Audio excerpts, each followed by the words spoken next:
Title: Nnena and the Curse of True Love. In the ancient and vast kingdom of Opara, where the mighty rivers weave through golden savannas and the winds carry the melodies of the earth, lived a princess named Nnena. She was the only daughter of King Uzo and Queen Adana, rulers of the most prosperous and feared kingdom in the land. Nnena's beauty was a wonder to all who saw her, and even those who had only heard of her were awed by tales of her grace and charm.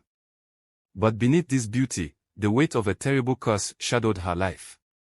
On the night of her birth, an old and powerful oracle, the ancient seer Ijeoma, appeared uninvited at the palace gates. She was known for her cryptic prophecies, and no one dared defy her word. Bent with age and wrapped in tattered robes, her eyes glowed with a mystical light as she stepped into the great hall. The queen, who had just given birth to Nnena, lay in her chambers when Ijeoma's voice echoed through the palace, chilling the air. This child, Nnena, born under the crescent moon, carries a curse upon her spirit. On her 21st birthday, she shall fall into a sleep deeper than death, never to awaken unless she finds a love pure of heart and soul, a love that seeks nothing in return. But if she fails to find such love, the curse will claim her life forever. With these words, the oracle vanished into the night, leaving the royal family paralyzed by fear and confusion. The curse was beyond the power of the kingdom's wisest healers and strongest warriors. No matter what charms or blessings were invoked, no magic or plea could break the doom Ijeoma had foretold. As Nnena grew, her parents kept the curse a closely guarded secret. They lavished her with gifts and the finest tutors, hoping to bring joy to her short life. But Nnena was no ordinary princess. By the time she was 18, her beauty and intelligence had made her famous far beyond Opara. Suitors from the four corners of the continent came to win her heart, princes, warriors, and scholars, each one trying to impress her with riches and promises of power. Despite the grand displays of wealth and status, Nnena remained distant. She could see through their greed, their ambition, and their desire to marry her not for love, but for the throne. The curse weighed on her heart, and she knew that none of these men could break it. Her parents grew desperate. The kingdom needed an heir, and they feared losing their daughter. As her 21st birthday approached, the entire kingdom buzzed with rumors of the curse. The elders whispered, and the common folk spoke of omens. Some claimed to have seen strange birds flying over the palace, while others said the river spirits had grown restless. Time was running out, and the dread of what was to come lingered over the palace like a storm cloud. One day, while wandering through the palace grounds, Nnena decided to visit the farthest edge of the royal estate. There, beyond the elaborate gardens, stood the ancient forest, where few dared to tread. She had heard stories of the spirits who lived deep in the woods, stories that had frightened her as a child but now seemed like a distant memory. Seeking solace from the growing pressure around her, Nnena ventured further into the trees. It was in the heart of the forest that she met Obinna, a young man unlike any she had encountered before. He was not a prince, nor a warrior, nor a nobleman. Obinna was a simple woodcutter who lived alone, carving out a quiet life in the forest. His hands were rough from labor, and his clothes were plain, but his heart was pure. When he saw Nnena, he did not know she was the famous princess. To him, she was just a beautiful young woman wandering through the woods. At first, Nnena was cautious, hiding her identity. She had learned not to trust easily, but there was something about Obinna's gentle nature that drew her in. Over the next few weeks, she began visiting the forest more often, spending hours talking with him beneath the shade of ancient trees. He spoke of the land, the animals, and the simplicity of life, and Nnena found herself laughing and feeling free in his presence in a way she had never felt before. Obinna, too, was falling in love with Nnena, though he knew nothing of the curse that haunted her.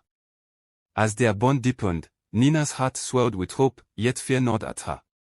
She dared not tell him about the curse, afraid it would drive him away, and yet, she wondered if his love could be the one to save her. But the curse was not so easily fooled. Ijeoma, the ancient oracle, was watching from the shadows. As Nnena's birthday approached, the old seer reappeared in her dreams, warning her that time was running out. You cannot hide from fate, Nnena. If you choose the wrong path, the curse will consume you. Only a love pure as water can save you now. On the eve of her 21st birthday, Nnena's world began to unravel. The suitors who had once flocked to the palace began to disappear, fearful of the curse that loomed over her. The sky turned grey, and an unnatural chill settled over the kingdom.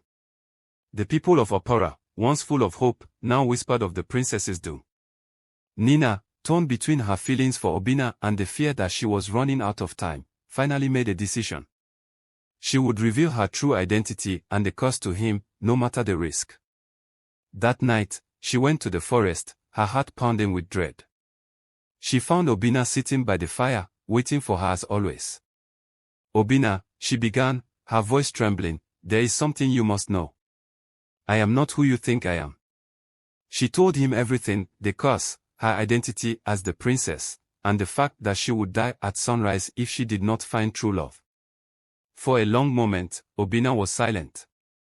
Nnena braced herself for rejection, for him to turn away like all the others. But Obinna took her hands in his eyes filled with a sadness she had not expected. "I have loved you from the moment I met you, Nnena," he said. "Not because of who you are, but because of who you've shown yourself to be. I do not care for titles or riches. I love you, curse or no curse." Nnena's heart swelled with hope, but at that moment, a fierce wind howled through the trees, and the ground beneath them trembled. From the darkness, Ijeoma appeared once more, her ancient form towering above them. "True love is not so simple," she hissed. "The heart must be tested. This man claims to love you, but does he love you enough to sacrifice everything? There is only one way to break the curse." Ijeoma raised her staff, and the air crackled with dark magic. "Obinna must give up his life, surrendering his soul to the spirits, to save you. Only by his sacrifice can the curse be broken." Nnena cried out in horror, but Obinna stepped forward without hesitation. "If my life is what it takes to save Nnena, then so be it." Ijeoma smiled wickedly and raised her staff higher, ready to claim Obinna's life.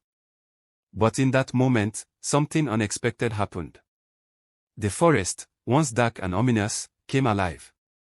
The trees glowed with a soft, golden light, and the spirits of the land whispered through the air. "No," they murmured. "This is not the way." The spirits, who had watched over the land for centuries, intervened. They surrounded Nnena and Obinna, their voices echoing in harmony. "True love does not demand such a sacrifice. It is not death that will break the curse, but life shared together in love and unity." The dark magic that had clung to Nnena's soul began to unravel, dissolving like mist in the morning sun. Ijeoma, defeated and furious, vanished into the shadows, her power broken. As the first light of dawn touched the horizon, Nnena felt the curse lift from her heart. She was free to love, free to live. Obinna held her close, and together they walked back to the kingdom, where the people of Opara celebrated their victory over the curse. Nnena and Obinna were married under the great baobab tree, their love a beacon of hope for the entire kingdom. The legend of Princess Nnena and her true love lived on for generations, a reminder that true love is not born of sacrifice, but of trust, loyalty, and the unbreakable bond between two souls.